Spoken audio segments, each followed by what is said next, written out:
ഈ ഭാഷയെ കുറിച്ചൊക്കെ നല്ല അറിവുള്ള ഒരാളാണ്. തന്റെ ചേട്ടൻ എന്നാ പറയുന്നത് നിങ്ങളുടെ ക്യാരക്ടർ. അതായത് എനിക്ക് നന്നായിട്ട് തെറി പറയാൻ പറയുന്ന ആളാണെന്നുള്ളൂ, അതല്ല ഉദ്ദേശിച്ചത്. തീർച്ചയായിട്ടും അത് ഞാൻ സമ്മതിക്കുന്നു. എനിക്ക് തെറി അറിയാവുന്ന നിങ്ങൾക്ക് ആർക്കെങ്കിലും തെറി അറിയത്തിലുണ്ടെങ്കിൽ ഒന്ന് പറയണം. ഇതിൽ ആർക്കെങ്കിലും അത് ചോദ്യത്തിന്റെ ആവശ്യം തന്നെയില്ല. എനിക്ക് തെറി അറിയാവുന്ന ആരെങ്കിലും ഉണ്ടെന്നുണ്ടെങ്കിൽ പറഞ്ഞാൽ മതി അതിൻ്റെ അടുത്ത്. പക്ഷെ ഇതിൽ പറഞ്ഞിരിക്കുന്നത് ജോജുവിനെ ആരും തെറ്റിദ്ധരിപ്പിച്ചിട്ടില്ല എന്നാണ് പറയുന്നത്. ഈ ഭാഷയെ കുറിച്ച് നല്ല ബോധ്യമുണ്ട്. അല്ല, ഞാൻ പറയട്ടെ, ഇത് വളരെ ക്ലിയർ അല്ലേ. ആ തുണ്ടുപേപ്പർ അല്ലാതെ ഒരു എഗ്രിമെന്റ് ഉണ്ടാവില്ലേ ഈ സിനിമയില് ഇത്ര പൈസക്ക് അഭിനയിച്ചത്, ആ എഗ്രിമെന്റല്ലേ അവർ പുറത്തു വിടേണ്ടത്.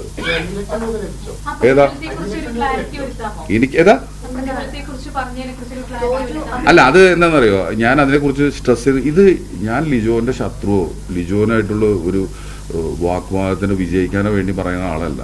ഞാനിതിപ്പോ എന്റെ നിലനിൽപ്പിന് വേണ്ടി വന്ന് പറയണത് അവർക്ക് ഗതികേടാ. മനസ്സിലായോ? ഞാൻ ഞാനിപ്പോ അത് ലക്ഷങ്ങളുടെ കണക്കും കോടികളുടെ കണക്കും ഒന്നും അല്ല ഇവിടെ പറയേണ്ട ഒരു കാര്യമല്ല. കാരണം അത് പൊതുസമൂഹത്തിൽ വരുമ്പോൾ അത് വലിയൊരു സംസാരമാണ്. പൈസയുടെ ഒരളവ് 5 ലക്ഷം രൂപ എന്ന് പറയുന്ന ഒരു എമൗണ്ട് എനിക്ക് കിട്ടിയ എമൗണ്ടാണത്.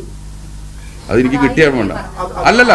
ഞാൻ പറഞ്ഞ അതാണ് എന്റെ എമൗണ്ട് എന്നുണ്ടെങ്കിൽ അതൊന്ന് ഞാൻ ജോസഫ് പൊറിഞ്ചു എന്നുള്ള 2 സിനിമയ്ക്ക് ശേഷമാണ് ഈ സിനിമ വരുന്നത്. നിങ്ങളൊന്ന് ആലോചിച്ച് നോക്കണം. അങ്ങനെ ഒരു സമയത്ത് ഞാൻ എങ്ങനെയായിരിക്കും എന്തായിരിക്കും ഞാൻ പറയേണ്ട കാര്യമില്ല.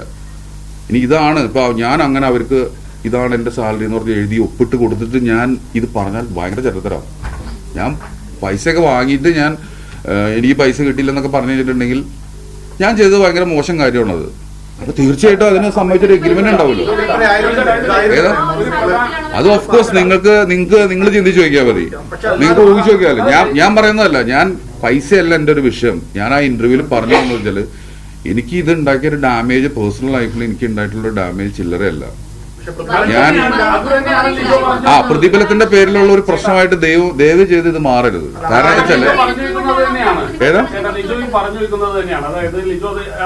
കുറിപ്പ് വായിച്ചോന്ന് എനിക്കറിയില്ല. ഞാൻ വായിച്ചു.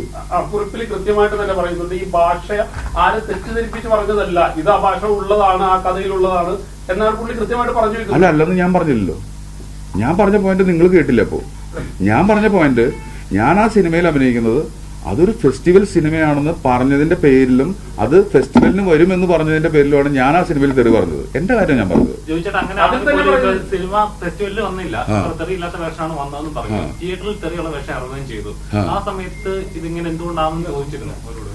പിന്നെ അതല്ലാണ്ട് ഞാനിപ്പോ വന്നിട്ട് ഈ കാര്യം പറയേണ്ട കാര്യമില്ലല്ലോ. ഇത് ഇപ്പൊ ഞാൻ പറയാനുള്ള ഒരേ ഒരു കാര്യം, എന്റെ വീട്ടിലുണ്ടായ ഒരു ചെറിയ ഇതുമായി ബന്ധപ്പെട്ട ഒരു സങ്കടകരമായ ഒരു കാര്യം എന്റെ മുകളിൽ നിന്ന് കേട്ടതിന്റെ ബേസിലാണ് ഞാൻ ആ ഇന്റർവ്യൂവിൽ അത് വായിൽ വന്നത്. അല്ലെങ്കിൽ ഞാനിത് മിണ്ടേ ഇല്ല. ഇതൊക്കെ കഴിഞ്ഞ കാലം കുറെ കാലം മുമ്പുള്ള കേസല്ലേ, ഇത് വിട്ടതാ. പക്ഷെ അന്ന് സംഭവിച്ചതിന്റെ കാര്യം 100% എനിക്ക് മനസ്സിലായ കാര്യം അത് ഫെസ്റ്റിവലിലോട്ടും വേറൊരു വേർഷൻ ഉണ്ട്. ഇല്ലെന്ന് ഞാൻ പറഞ്ഞിട്ടാണ് അവർ പറഞ്ഞാലും ഞാൻ ഫെസ്റ്റിവലിൽ നിങ്ങൾ കണ്ടു നോക്കൂ. IFKയിൽ പ്രദർശിപ്പിച്ചിട്ടുള്ളത് പടം എന്ന് പറഞ്ഞു കഴിഞ്ഞാൽ തെറിയില്ലാത്തൊരു വേർഷനാണ്. ആരും ഒരു റിപ്ലൈ തന്നില്ല. എനിക്കൊരു റിപ്ലൈ കിട്ടിയിരുന്നെങ്കിൽ ഈ സംസാരം ഇല്ല. ഇത് അന്നേ തീർന്നു പോകരുത്. എന്നെ ഒരാള് ലിജോ പോലും എന്നെ കേസ് വന്നപ്പോൾ പോലും എന്നെ ഒരാളും വിളിച്ചില്ല. ഞാൻ പറയുന്നു, ഞാൻ ലിജോ എന്ന് പറഞ്ഞ ഒരു ഡയറക്ടറുടെ ഫാനാണ്. ഞാൻ അദ്ദേഹത്തിന്റെ ഡയറക്ടർ എന്നുള്ള ആ റെസ്പെക്ട് കൊടുക്കുന്ന ആളാണ്. എനിക്ക് ഇങ്ങനത്തെ ഒരു അവസരം വന്നത് വളരെ മോശം ചിന്തിക്കുന്ന ആളാണ്. ലിജോനെ എതിരെ എന്നുള്ളതല്ല, ഈ ഒരു കാര്യം ലിജോ ഇട്ടതുകൊണ്ട് ഞാൻ മറുപടി പറയേണ്ട ഒരു കാര്യം. എന്നെ വിളിച്ചിട്ടില്ല, ആരും വിളിച്ചിട്ടില്ല. ഇപ്പോഴാണല്ലോ ഇതിനൊരു പ്രതികരണം തന്നെ നടക്കുന്നുണ്ട്. അത് നേരത്തെ ജോയിച്ചേട്ടൻ പറഞ്ഞില്ല, പല പ്രാവശ്യം ജോയിച്ചേട്ടൻ വിളിച്ചെന്ന് പറഞ്ഞു. അപ്പോഴും ഇവരൊന്നും പറയില്ല. ഇന്ന് ലിജോ ഇങ്ങനെ ഒരു പോസ്റ്റ് ഇട്ടപ്പോഴാണ് ഇങ്ങനെ ഒരു പ്രതികരണമായിട്ട് വന്നത്. ഒരു ഇന്റർവ്യൂല് അവസ്ഥത്താൽ പറഞ്ഞു എന്ന് പറയും. ലിജോ ഇന്നൊരു പോസ്റ്റ് ഇട്ടു, പൈസയുടെ കണക്കാണ് അതിനകത്ത് മറ്റേ സൈൻ ചോദിച്ച ആ സാധനങ്ങളാ പറഞ്ഞത്. ഇതിനു മുമ്പ് ഈ ഷൂട്ടിംഗ് കഴിഞ്ഞതിന് ശേഷം അപ്പോഴും ജോയിച്ചേട്ടൻ തെറ്റിദ്ധരിപ്പിക്കാറ് ഫെസ്റ്റിവലിൽ മാത്രമാണ് ഇവർ നിരന്തരം പറഞ്ഞ് തെറ്റിദ്ധരിപ്പിച്ചു ജോയിച്ചേട്ടൻ അല്ലേ? ഇല്ല, നിരന്തരം തന്നെ പറയണത്. എന്റെ ഏറ്റവും അടുത്ത സുഹൃത്തുക്കൾ എന്നോട് പറയണത് നമ്മൾ ഇങ്ങനെ ഒരു പരിപാടി ചെയ്യുന്നു, ഇതാണ് എന്റെ പ്ലാൻ എന്ന് ഒരു തവണ പറഞ്ഞ പോരെ. നിരന്തരം പറയേണ്ട കാര്യമുണ്ടോ? അങ്ങനെ പറഞ്ഞു ആ സിനിമ ചെയ്യുന്നു. ഞാൻ ഇതിന് പിന്നെ ഡബ് ചെയ്തത് വേറൊരു വേർഷൻ. നിങ്ങൾ IFKയിൽ കണ്ടിട്ടുള്ള വേർഷൻ വേറെയാണ് അല്ലേ?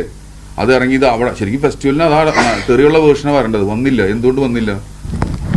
അതിനുശേഷം അത് വേറെ പൈസക്ക് വിൽക്കുന്നു, അത് വിറ്റ് ലാഭമാവുന്നു. അപ്പോഴാണ് ഞാൻ ചോദിച്ചത് എന്റെ കാര്യം എവിടെയാന്നുള്ളത്. അപ്പൊ അങ്ങനെ എല്ലാവരും ഞാനാണ് സഫർ ചെയ്യുന്നത് അതിന്റെ പേരിൽ. കാരണം വെച്ചാൽ ഞാൻ സഫർ ചെയ്തത് എവിടെയെന്ന് വെച്ചാൽ എന്റെ പേരിൽ അന്നൊരു വിഷയം ഉണ്ടായിരുന്നത് കൊണ്ട് ഇത് ആ സമയത്ത് തെറി വന്നപ്പോൾ അത് ഭയങ്കരമായിട്ട് എഫക്ട് ചെയ്തു കാര്യങ്ങൾ.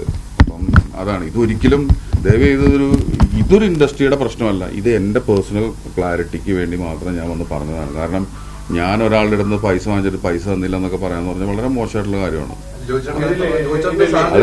നിർമ്മാതാക്കൾ വിഷമത്തിലായി, അതുകൊണ്ടാണ് താനിങ്ങനെ ഒരു കുറിപ്പിടേണ്ടി വന്നത് എന്നാണ് ലിജോ പറഞ്ഞു വെക്കുന്നത്. ഞാൻ അതെനിക്കറിയില്ല, ലിജോന്റെ വിഷമം അതായിരിക്കും. പക്ഷെ എനിക്കുണ്ടായ വിഷമം എന്താണെന്ന് ഇതുവരെ ഒരാളും ചോദിച്ചിട്ടില്ല. ഞാൻ പറഞ്ഞില്ല.